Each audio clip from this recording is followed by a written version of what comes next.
Hi, I'm international publicist Michelle Tennant Nicholson, and this is my pet project, howtobeaprecinctleader.org. And with me, I've got Liz. I met Liz at the Democratic Party here in Henderson County, North Carolina, and she has a tremendous amount of experience in actually how to communicate with your precinct. I'm going to let her introduce herself, and then we're going to get to how is the best way, like what do you say when you've got precinct people when you're canvassing or when you're making phone calls and so forth. And that's really what the topic of today's video is all about. Hey Liz, how's it going? Great, glad Tell to be. us a little bit about who you are and all that, so that everybody knows, like, what the kind of credibility and experience that you bring to the conversation.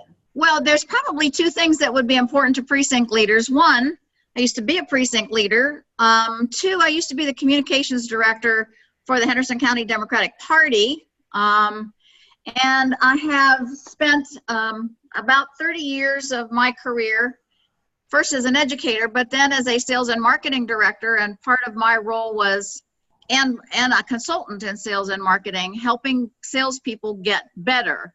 And I know this probably may not sound like what precinct leaders might want to hear, but a precinct leader really is a team leader and a persuader, and in some respects, a contemporary salesperson.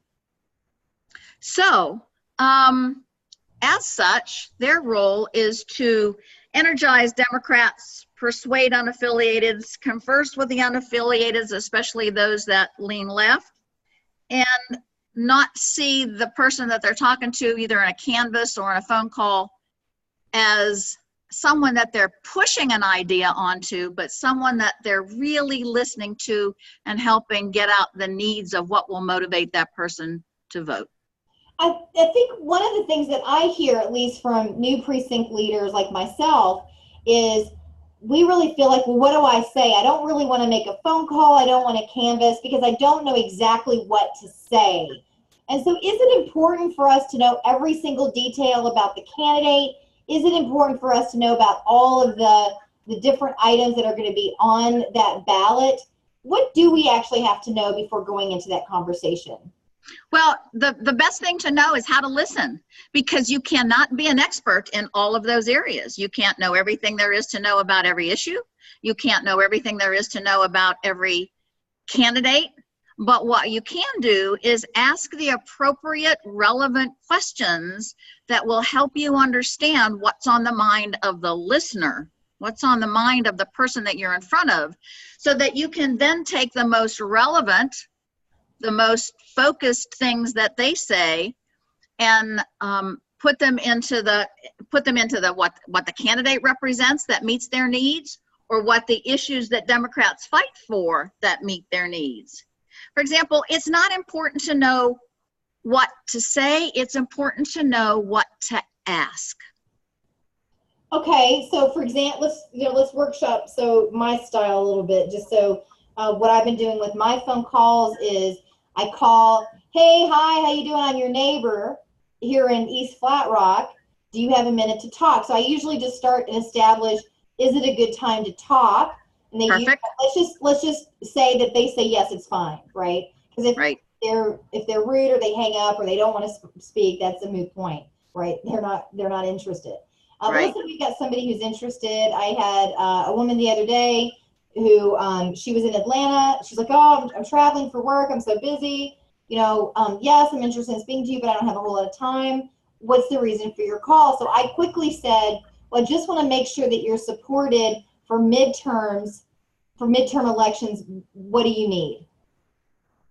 And then she told me, hey, it's, I sometimes can't make it back. And so then I talked about absentee ballot. Does she know, how to do that? And then would she just appreciate something like that in the mail so that she can fill it out and then return it? Is that the kind of thing that you're talking about when you say ask the right questions, or is there something else I could be bringing to the conversation? Well, that's a great opener. That's a great first question. Let's just keep the conversation going with questions, because here's what I mean about being a good contemporary salesperson, not a pushy salesperson. Effective salespeople answer the needs of their customers. So your question was right on the money, and there is a lot of other questions that go down that path, because good precinct leaders in a phone conversation or in a canvas will spend 80% of their time listening and 20% of their time talking. Just the opposite of what they think they should do or what they think salespeople do. So I should be worried about what I'm hearing so that I know what question to ask. So let's continue our conversation. Remember, there's a couple of reasons that listening, you want to listen. You're either going to learn something, you're going to inform someone about something, you're going to persuade someone about something, or you're going to dissuade someone about it. So your questions will revolve around those four issues: inform, learn, persuade, or dissuade. So my next question to you in this little scenario you set up might be, well, let me ask you, Michelle, are you planning on voting this November? Okay, so she would have said, no, I'm not, because I'm going to be in Atlanta. I won't be at home. Are you open to voting by mail? Sure, I'd be open to voting by mail, but I don't know. I don't have time to actually go to the Board of Elections to do that. So if we could send you a ballot that you could then just mail into the Board of Elections, would that be helpful to you? Yes, that'd be great. Then I'd be happy to do that. Is there anything else that I can do to ensure that you'll vote this midterm? Because we really need everybody's help and support. It's important to you, is it? Is this midterm as important? Well, I don't know if it's important. She didn't say this, but this is what I imagine some people will say. And okay. But let's stop there a second. Did that little exchange we just have any meaning for you? It did, yeah. That is about the way that the conversation went, but I'm always worried that they're going to say something like, you know what, it doesn't make a difference. I'm not going to make time for it. What do you mean? Well, let's handle that in two ways. Understand that is what you would call the attitude of indifference, and it is clearly the most difficult attitude to handle from anybody. And the only thing you can do with that attitude is continue to ask the right kinds of questions that may lead that person to be persuaded to vote. Well, so let me ask you, Michelle, I know you're busy. I am too. Do you have kids and work and all that sort of stuff that's kind of interfering with that? Right now, let's just say that, because this particular example, she was young, she did not have children, and she just was traveling a lot for her job, and that's why she didn't have time for anything. Okay. So if there was one thing, Michelle, that would motivate you to vote, what would it be? I mean, is there anything that's happening now or has happened in the past or that you see in the political horizon that would really, you know, help you get to the polls or get a ballot? Oh, if you could extend my day from 24 hours a day to 26 hours a day, that would be awesome. Then I could make time. And so is there anything on the political horizon that you know, makes the hair on the back of your neck stand up? Oh, well, I don't watch the news anymore. That's what she would say. Let's take another example, because I don't like what anymore? Let's take another there was another conversation, Liz, that I had that comes to mind, where the guy said, I don't have off work. Like, for me, all the solution for all of these voters was mail by they just getting them an absentee ballot so they could vote by mail. Work. Yeah, work was in the way. And these were drop-off downs. They voted in elections, but they didn't vote in the midterm. So to vote, you could tell it took, like, they had to take off work or they had to be in town. There was something that was in the way of them actually getting to the polls.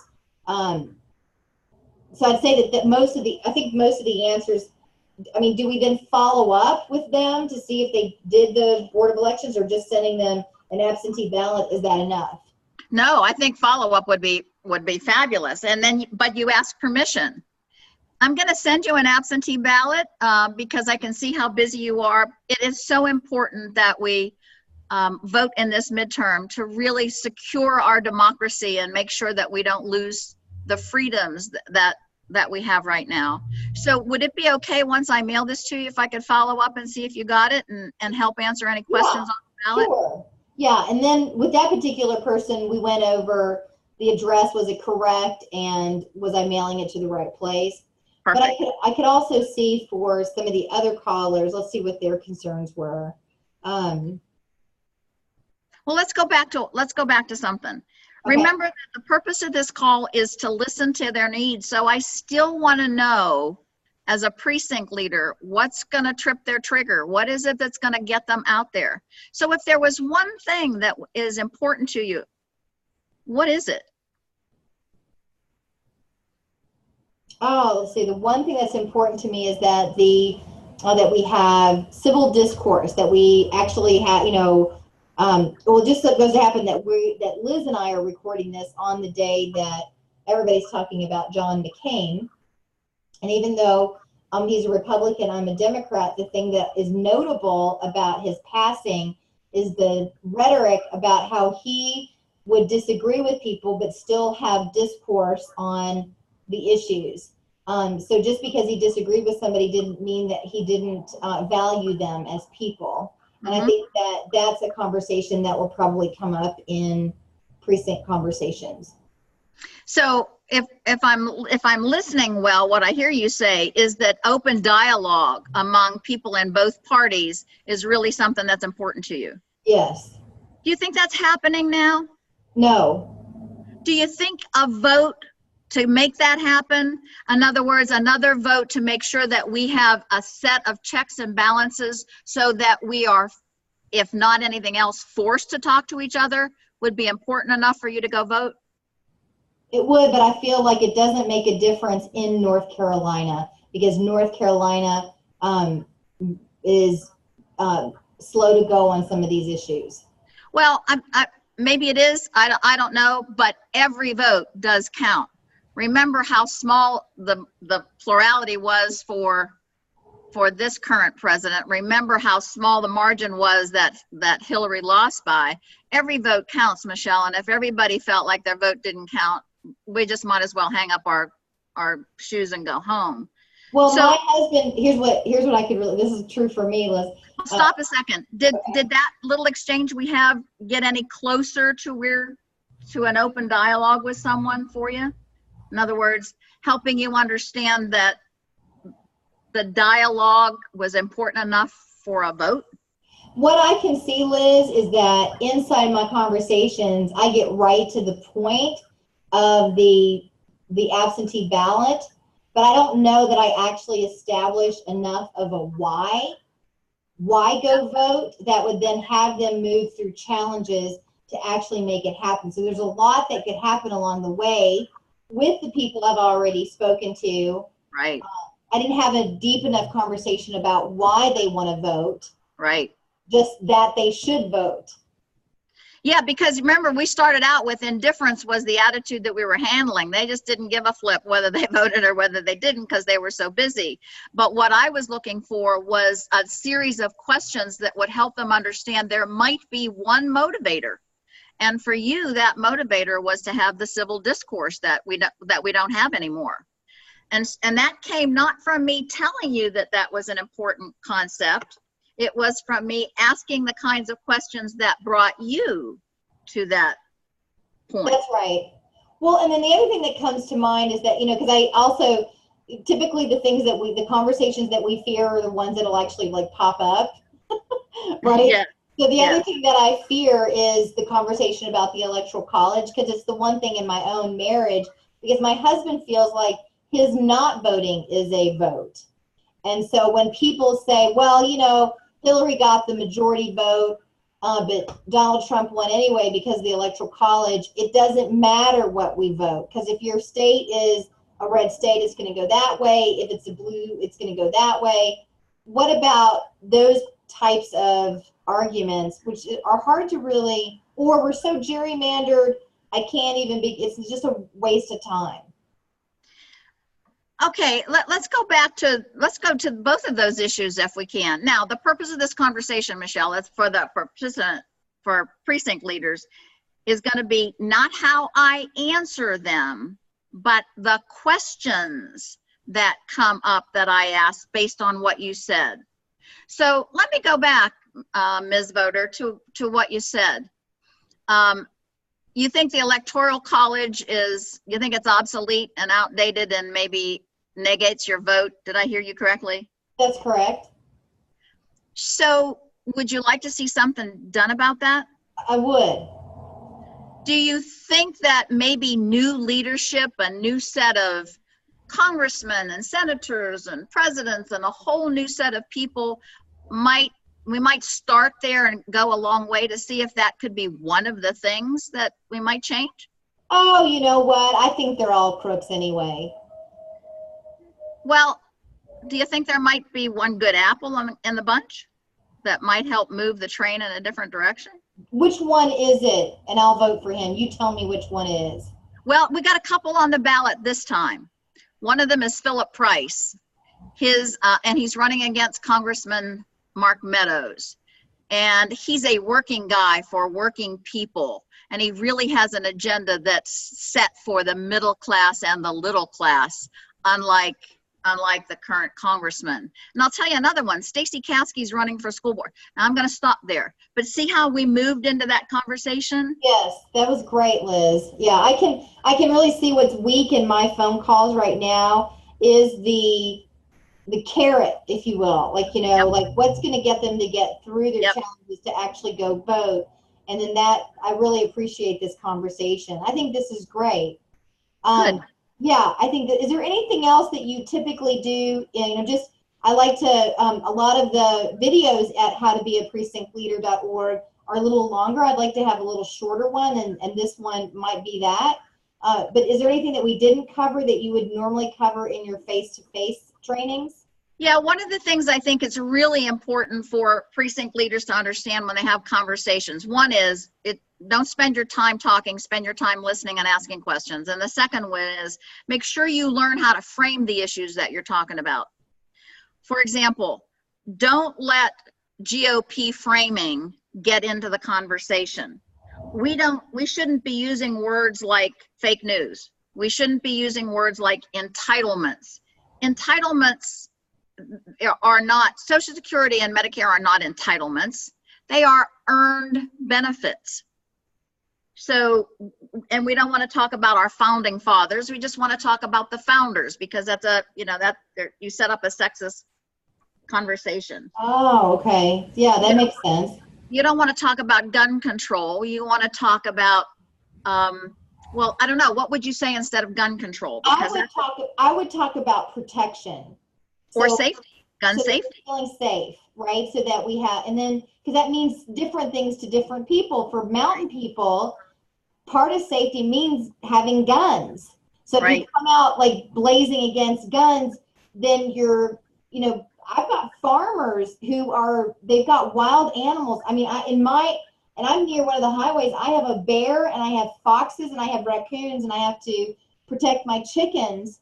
And so I'm a pacifist, but my husband does the dirty work. So that's what they're concerned about. So it means different things to different people. Okay, so then you got to learn the framing that's important. So let's go back. Let's talk about, we're not going to talk entitlements. We're going to talk earned benefits. We're not going to talk about chain migration.